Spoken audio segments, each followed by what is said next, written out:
سے ملاقات ہوگی محبوب سے تو تیرا بھی کوئی پیغام ہے تو لیتا جاتا ہوں، تو تیری طرف سے تیرا پیغام بھی ان تک پہنچاؤں گا۔ اس عالم نے کہا اور تو کچھ نہیں، میں نے ان کی نعت لکھی ہے، یہ لیتے جاؤ، جب تمہاری ان سے ملاقات ہو تو میری طرف سے تحفے میں پیش کر دینا۔ اب منظر سننا، صدیق اکبر کہتے ہیں میں نے وہ نعت لی، چل پڑا، مکہ کی حدود میں نہیں پہنچا تھا، حرم کی حدود سے باہر ابو جہل اپنے پورے ڈیلیگیشن وفد کے ساتھ میرا انتظار کر رہا تھا۔ صدیق اکبر کہتے ہیں جو ہی ابو جہل نے مجھے دیکھا تو بول پڑا، کہا ابو بکر تمہیں پتا ہے تمہارے دوست نے اعلان نبوت کیا، وہ کہتا ہے کہ ہمارے بت جھوٹے ان کا رب سچا اور وہ اس کے سچے رسول بن کے آئے۔ ابو جہل کہنے لگا ابھی تک ہم نے رد عمل کوئی ظاہر نہیں کیا، تمہارا انتظار کر رہے ہیں کہ تم ان سے بات کرو، جو فیصلہ کرو گے وہ قبول کریں گے۔ صدیق اکبر نے کہا مجھے ملاقات تو کرنے دو، تو کہ یاری بڑی گہری تھی اعلان نبوت سے پہلے بھی محبوب کے ساتھ۔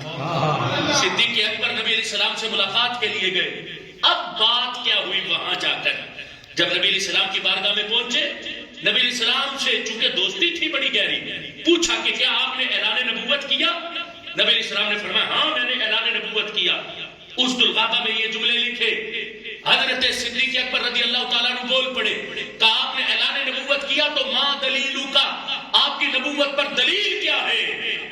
جب صدیق اکبر نے دلیل مانگی تو میرے آقا نے کیا فرمایا؟ میرے آقا نے فرمایا ابو بکر عجیب شخص ہو، یمن میں پیٹ سے کپڑا اٹھا کر دکھاتے ہو اور مکہ میں آ کے نبوت کی دلیلیں مانگ رہے ہو۔ نبی علیہ السلام نے جو جملے بولے وہ جملے کیا ہے؟ جب صدیق اکبر نے دلیل مانگی، ماں دلیلو کا، آپ کی نبوت پر دلیل کیا ہے؟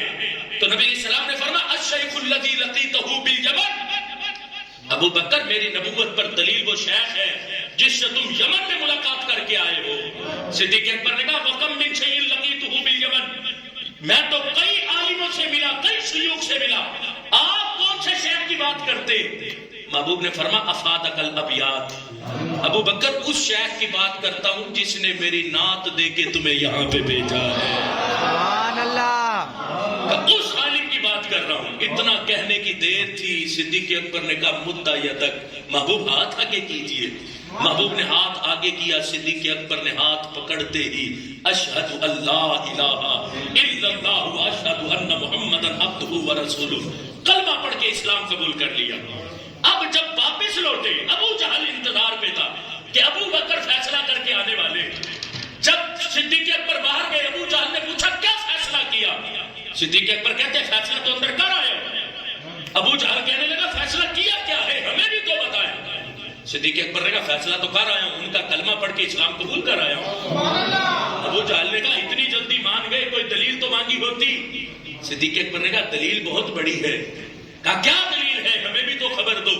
صدیق اکبر نے کہا دیکھو میں تھا یمن میں، یہ تھے مکہ میں، یہ یمن میں بیٹھ کے، مکہ میں بیٹھ کے یمن کی خبریں سچی دے رہے ہیں کہ میں جو جو یمن میں کرتا رہا یہ مکہ میں بیٹھ کے بالکل سچی خبریں دے رہے ہیں۔ تو کہا ابو جہل ابو بکر کا ایمان کہتا ہے جو مکہ میں بیٹھ کے یمن کی خبریں سچی دے سکتا ہے تو وہ زمین پہ بیٹھ کے عرش کی خبریں بھی سچی دے سکتا ہے۔ سبحان اللہ، کہا میں نے یہ دلیل سنی اور کلمہ پڑھ لیا۔ اب آپ یہاں سے صبح جائیں، کوئی شخص آپ سے ملے کہ رات شان صدیق اکبر پر کیا تقریر سنی، آپ اسے یہ بات سنائیں کہ ہم نے یہ بات سنی صدیق اکبر کے ایمان لانے کی، تو وہ آپ کو دوسری دلیل پیش کر دے کہ نہیں علامہ صاحب تو غلوب کر کے چلے گئے، آئے تھے ملتان سے اور آپ کو غلوب سنا سنا کے چلے گئے۔ کہا میں وہ کہے کہ میں تمہیں دلیل دکھاتا ہوں، حدیث دکھاتا ہوں کہ نبی علیہ السلام نے فرمایا میں نے جس جس پر اسلام کو پیش کیا سب نے کچھ نہ کچھ وقت یا دلیل مانگی سوائے ابو بکر کے کہ میں نے ایک لمحے دعوت اسلام پیش کی بغیر دلیل کے ابو بکر نے میرا کلمہ پڑھ لیا ہے۔ وہ کہے یہاں تو دلیل مانگی نہیں ابو بکر نے، اور جو حدیث میں نے پیش کی اس میں دلیل مانگی۔ تو محدثین نے کہا حدیثیں دونوں سچی ہیں، دونوں سچی حدیثیں، جس میں دلیل مانگی وہ بھی سچی، جس میں نہیں مانگی وہ بھی سچی، قد سچی ہے دونوں حدیثیں، تطبیق کیا ہے؟ محدثین نے کہا صدیق اکبر نے جہاں دلیل نہیں مانگی تو وہاں اپنے لیے نہیں مانگی۔ کہا یا رسول اللہ مجھے خود کلمہ پڑھنے کے لیے اپنی ذات کے لحاظ سے دلیل کی ضرورت نہیں، میں بغیر جہاں دلیل مانگی تو وہ بھی سچی ہے. دلیل مانگی اپنے لیے نہیں مانگی.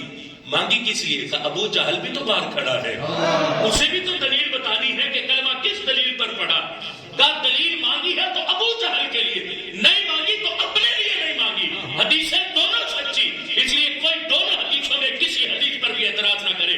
صدیق اکبر نے دلیل مانگی بھی ہے اور نہیں بھی مانگی, دونوں حدیثیں برحق ہیں. اور اللہ کے فضل سے اہل سنت دونوں حدیثوں کو ہی صحیح مانتے ہیں. یہ ہے مقام صدیق اکبر, یہ ہے رفعت صدیق اکبر, یہ ہے شان صدیق اکبر رضی اللہ تعالیٰ عنہ. اب اپنے دل سے پوچھو کہ جس عقیدے پر کائنات کے سب سے پہلے شخص نے کلمہ پڑھا, اللہ کے فضل سے 15 صدیاں بعد بھی وہ عقیدہ اللہ نے ہر یا رسول اللہ کہنے والے کے سینے میں عطا فرما دیا. گلی گلی نگر نگر ابو بکر ابو بکر ابو بکر ابو بکر گلی گلی نگر نگر ابو بکر ابو بکر. یہ ہے مقام صدیق اکبر رضی اللہ تعالیٰ عنہ. اور آپ بچپن سے ہی مسلمان تھے, عالم ارواح سے لے کے محبوب کے اعلان نبوت تک. آپ شرک کی آلودیوں سے پاک, آپ زمانہ جاہلیت کی گندگی سے پاک رہے. آپ کے قریب زنا, شراب, جتنی زمانہ جاہلیت کی برائیاں تھی, میرے رب نے ہر ایک برائی سے آپ کو محفوظ فرما دیا تھا.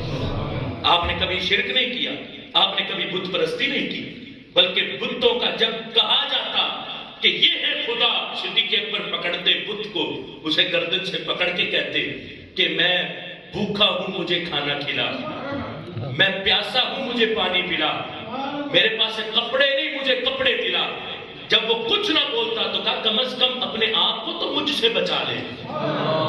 لوگ کہتے یہ کیسے بولے گا, یہ کیسے بچائے گا؟ تو صدیق اکبر تب فرماتے, فرمایا جو اپنے آپ کو نہیں بچا سکتا وہ تمہیں کیسے بچائے گا.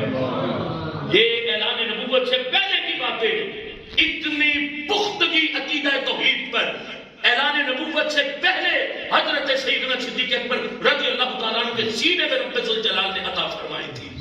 حضرت سیدنا صدیق اکبر رضی اللہ تعالیٰ عنہ نے کوئی توقف کیے بغیر ایک لمحے دعوت اسلام ملی, اگلے لمحے دعوت اسلام کو قبول فرما لیا اور کلمہ پڑھ لیا. اور کلمہ پڑھ کے چین سے نہیں بیٹھے. ایک ہے کلمہ پڑھ کے ایمان چھپا لیتے, نہیں, کلمہ پڑھ کے چین سے نہیں بیٹھے, کلمہ پڑھ کے اس کلمے کا اظہار بھی کیا, علن اعلان کیا. اس امت کے خطیب اول ہونے کی بھی شان پائی کہ اس امت کے خطیب اول وہ حضرت سیدنا صدیق اکبر رضی اللہ تعالی عنہ کی ذات گرامی حضرت عائشہ صدیقہ رضی اللہ تعالی عنہ آپ فرماتی ہیں کہ نبی پاک صلی اللہ علیہ وسلم کا جب کلمہ پڑھا میرے ابا جی نے, اس وقت میرے ابا جی کے پاس 40,000 دینار تھے یا درہم تھے. کہا گھر کی ایک ایک سوئی, پیسہ تو پیسہ رہا, ایک ایک سوئی میرے ابا جی نے اپنے محبوب کے قدموں پر قربان کی ہے. سب کچھ قربان کیا نبی علیہ السلام کے قدموں پر, گھر کی ایک ایک سوئی کو قربان کیا. اب دیکھو نا, بڑا مشہور واقعہ ہے. جب حضرت عمر بھی سوچ رہے تھے آج میں سبقت لے جاؤں گا, گھر کا آدھا مال لے کے آئے. صدیق اکبر تاخیر سے پہنچے, پوچھی وجہ, ابو بکر تاخیر سے کیوں آئے؟ یا رسول اللہ گھر کا سارا سامان ڈھونڈ رہا تھا کہ کونے کونے سے تلاش کر رہا تھا کہ کوئی سوئی بھی گھر میں باقی نہ رہے جو محبوب کے قدموں پر قربان ہونے سے باقی رہ جائے. گھر کا سارا مال لے آیا ہوں. جب کہہ دو دیا سارا مال لے آیا ہوں تو نبی پاک صلی اللہ علیہ وسلم نے پھر بھی پوچھا, اے ابو بکر یہ تو بتاؤ گھر والوں کے لیے باقی کیا چھوڑا ہے؟ جب صدیق اکبر رضی اللہ تعالیٰ عنہ نے کہا کہ یا رسول اللہ صلی اللہ علیہ وسلم سب کچھ لے آیا ہوں, جو کچھ تھا گھر کا سارا کچھ لے آیا ہوں, لیکن میرے محبوب نے پھر بھی پوچھا ابو بکر یہ بتاؤ پھر گھر والوں کے لیے کیا چھوڑا؟ حالانکہ محبوب تو جانتے تھے کہ میرا ابو بکر گھر کی ایک ایک سوئی لے آیا, لیکن پھر بھی پوچھا کہ ابو بکر بولو تم, جو تم بولو گے قیامت تک کے اس شاخ کے لیے وہ جملے سند بن جائیں گے. محبوب نے پھر بھی پوچھا بتاؤ کیا چھوڑا, گھر والوں کے لیے کیا چھوڑا؟ تو حضرت سیدنا صدیق اکبر رضی اللہ تعالی عنہ آپ نے نبی پاک صلی اللہ علیہ وسلم کی بارگاہ میں عرض کی کہ یا رسول اللہ ابقیت لهم اللہ ورسولہ، یا رسول اللہ گھر والوں کے لیے اللہ اور اس کے رسول کو باقی چھوڑا ہے، سبحان اللہ، گھر والوں کے لیے اللہ اور اس کے رسول کو چھوڑایا۔ یہ ہے مقام صدیق اکبر، گھر کی ایک ایک سوئی محبوب کے قدموں پر قربان کر دی۔ کتنی بدبخت اور گندی اور کمینی سوچ ہے کہ معاذ اللہ حضرت صدیق اکبر نے فدق پر قبضہ کر لیا، فدق حضرت فاطمہ کو نہیں دیا۔ ظالموں، جو گھر کی ایک ایک سوئی دین پر قربان کر دے تو کیا وہ حضرت فاطمہ رضی اللہ تعالی عنہا کے باغ کو غصب کرے گی؟ کیا وہ حضرت فاطمہ رضی اللہ تعالی عنہا کے باغ کو اپنے قبضے میں رکھے گی؟ مقام صدیق اکبر سمجھو تو صحیح، تمہیں پتا تو چلے ابو بکر اس ذات کا نام ہے۔ کسی نے کسی فقیہ سے مسئلہ پوچھا تھا، ہے فقیہ یہ تو بتاؤ کہ زکوٰۃ کا نصاب کیا ہے، زکوٰۃ کا نصاب کتنا ہے؟ وہ فقیہ کہنے لگے پوچھنے والے یہ بتا جواب مسلک فقہاء پر چاہیے یا مذہب فقہاء پر چاہیے؟ اس نے کہا مذہب فقہاء اور ہے فقہاء اور ہے۔ کہا ہاں فرق ہے، کہا دونوں کی دلیل کیا؟ دونوں میں جواب دو۔ کہا مذہب فقہاء تو یہ ہے کہ 200 درہم پر 5 درہم زکوٰۃ دینی، اور مذہب فقہاء کیا ہے؟ کہا مذہب فقہاء یہ ہے کہ 5 درہم نہیں پورے 200 درہم دینے، اور صرف 200 درہم نہیں اپنی جان کا نذرانہ بھی ساتھ پیش کرنا ہے۔ کہ مذہب فقہاء پر تو دلیل ہے شریعت کے لحاظ سے، فقہ کے لحاظ سے۔ کہ مذہب فقہاء کہاں سے نکلا کہ سارا مال بھی دینا جان بھی دینی؟ کہ یہ مذہب فقہاء کو حضرت صدیق اکبر نے عطا فرما دیا، کہ انہوں نے گھر کا سارا مال بھی دیا اور پھر تحفے میں اپنے جگر کی ٹکڑا حضرت عائشہ الصدیقہ کو بھی محبوب کے نکاح میں پیش کر دیا۔ یہ ہے مقام صدیق اکبر رضی اللہ تعالی عنہ۔ آج لوگ بولے حضرت صدیق اکبر رضی اللہ تعالی عنہ کے خلاف، کون مقابلہ کرے حضرت صدیق اکبر کا؟ جن کا مقابلہ وہ ذات جس کو کائنات میں حضرت عمر رضی اللہ تعالی عنہ کہا جاتا ہے، جن کے بارے میں میرے محبوب فرمائے کہ اگر میرے بعد کوئی نبی ہوتا تو وہ عمر ہوتے، کہ حق ہمیشہ عمر کے زبان پر بولتا ہے۔ وہ ذات بخاری شریف کی کتاب الایمان کے اندر 23 نمبر حدیث پاک ہے، نبی پاک صلی اللہ علیہ وسلم کا فرمان ہے، میرے آقا کریم صلی اللہ علیہ وسلم نے ارشاد فرمایا، نبی علیہ السلام فرماتے ہیں کہ میں سویا، میں نے خواب دیکھا۔ خواب کیا تھا؟ نبی علیہ السلام نے فرمایا رأیت الناس یعرضون علیہ، کہ مجھ پر لوگوں کو پیش کیا گیا، لوگ میرے سامنے ظاہر ہوئے، میں خواب میں دیکھ رہا ہوں۔ یہ خواب بھی عام انسان کا نہیں، امام الانبیاء کا خواب ہے۔ وہ خواب بھی عام خواب نہیں ہوتا، وہ خواب بھی وحی الہی ہوتی ہے۔ نبی علیہ السلام نے فرمایا میں نے خواب میں دیکھا کہ مجھ پر لوگوں کو پیش کیا گیا۔ نبی علیہ السلام فرمایا وَعَلَيْهِ قُمُصٌ، ایسے لوگوں کو پیش کیا گیا جن پر کرتے تھے، قمیصیں تھی، جنہوں نے کرتے پہنے ہوئے تھے۔ نبی علیہ السلام فرماتے مِنْهَا مَا يَبْلُغُ الثُّدُيَّ وَمِنْهَا مَا دُونَ ذَلِكَ، محبوب فرماتے کسی کا کرتا اس کے سینے تک تھا، کسی کا اس سے نیچے تھا، کچھ کے کرتے سینے تک، کچھ کے اس سے نیچے تک۔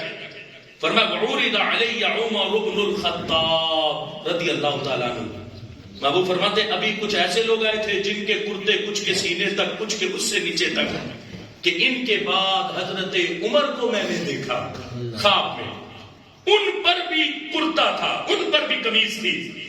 کیسی قمیص تھی؟ وعلیہ قمیص یجرہ، ان پر ایسی قمیص تھی جو بدن سے نیچے زمین پر گھسٹ رہی تھی۔ فرمایا کسی کی اتنی بڑی قمیص نہیں تھی جتنی بڑی قمیص اور کرتا حضرت عمر کا تھا۔ فرمایا کسی کا سینے تک، کسی کا اس سے نیچے تک، لیکن عمر جب آئے تو ان کا کرتا سارے بدن سے نیچے زمین پر گھسٹ رہا تھا۔ یجرہ، اسے کھینچ رہے تھے حضرت عمر، اتنا لمبا کرتا تھا حضرت عمر رضی اللہ تعالیٰ عنہ کا۔ صحابہ کہتے ہیں ہم نے عرض کی فما اولت ذالک یا رسول اللہ، یا رسول اللہ اس خواب کی تعبیر کیا ہے؟ کہ یہ قمیص کیا ہے، کسی کی سینے تک، کسی کی نیچے تک، اور حضرت عمر کی اتنی لمبی کہ وہ زمین پر گھسٹ رہی ہو، اس کی تعبیر کیا ہے؟ تو نبی پاک صلی اللہ علیہ وسلم نے فرمایا الدین، فرمایا اس سے مراد لوگوں کا دین ہے، اس سے مراد لوگوں کا دین ہے۔ فرمایا کسی کا دین سینے تک، کسی کا اس سے نیچے تک، اور حضرت عمر کے دین جیسا تو کسی کا دین تھا ہی نہیں۔ فرمایا عمر کا دین اتنا پختہ کہ سارا بدن ڈھکا، قمیص پیچھے زمین پر گھسٹ رہی ہے، ایسا دین کسی اور کا نہیں جیسا حضرت عمر کا دین۔ اب حضرت عمر کے دین جیسا کسی کا دین محبوب نے خواب میں نہیں دیکھا، لیکن دوسری طرف مقام دیکھو، حضرت عائشہ رضی اللہ تعالیٰ عنہ جب رات کو تاروں کو دیکھ کر محبوب سے عرض کرتی ہے کہ یا رسول اللہ یہ بتائیں ان تاروں کے برابر نیکیاں کسی کی ہیں؟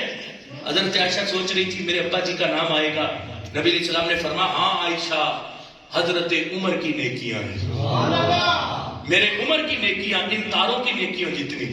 حضرت عائشہ رضی اللہ تعالیٰ نے سوچ میں پڑ گئی، آخر پوچھ لیا یا رسول اللہ حضرت عمر کی اتنی نیکی ہے تو میرے ابا جی کی نیکیاں؟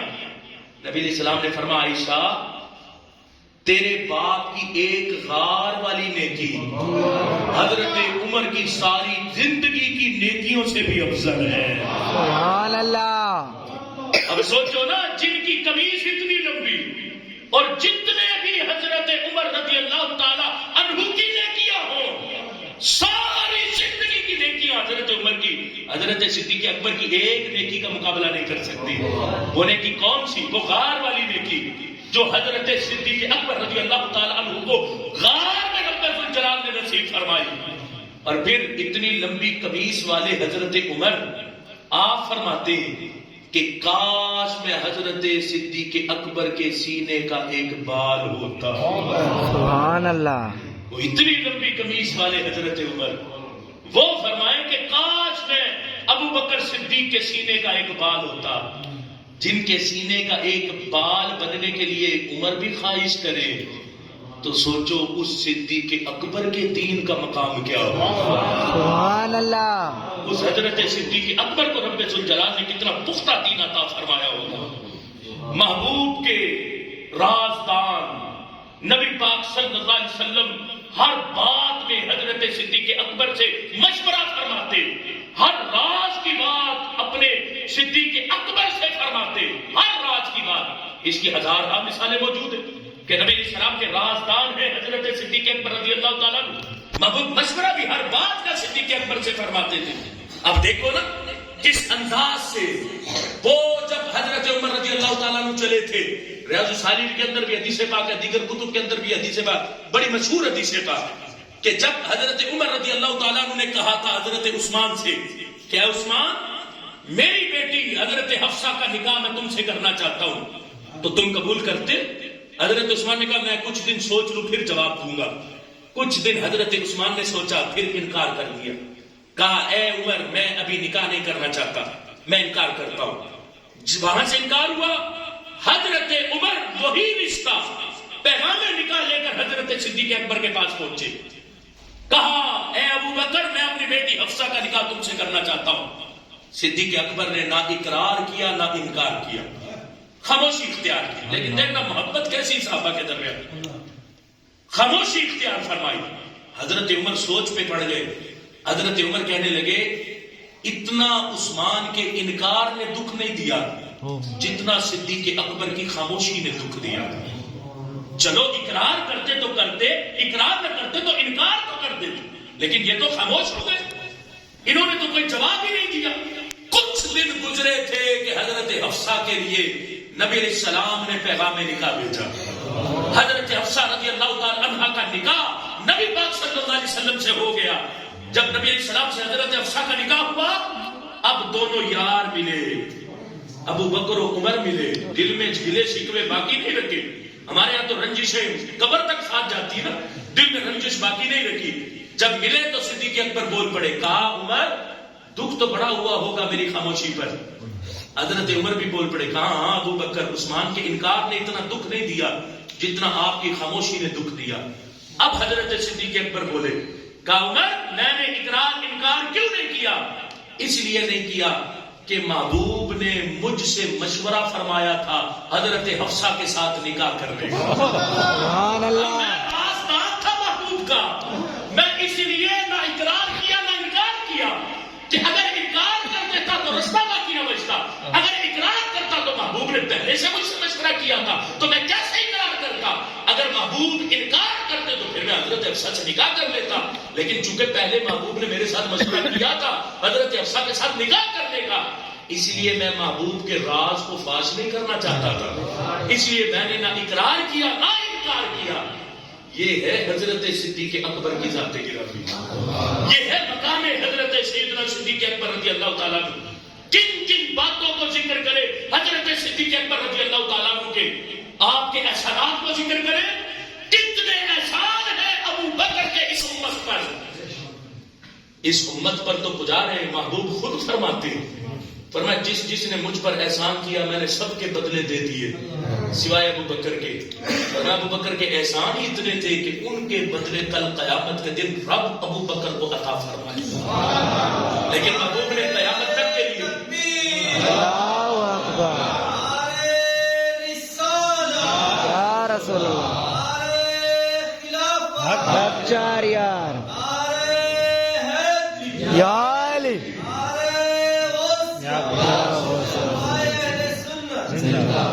لیکن ابھی دیکھو حضرت سیدنا صدیق اکبر رضی اللہ تعالی عنہ.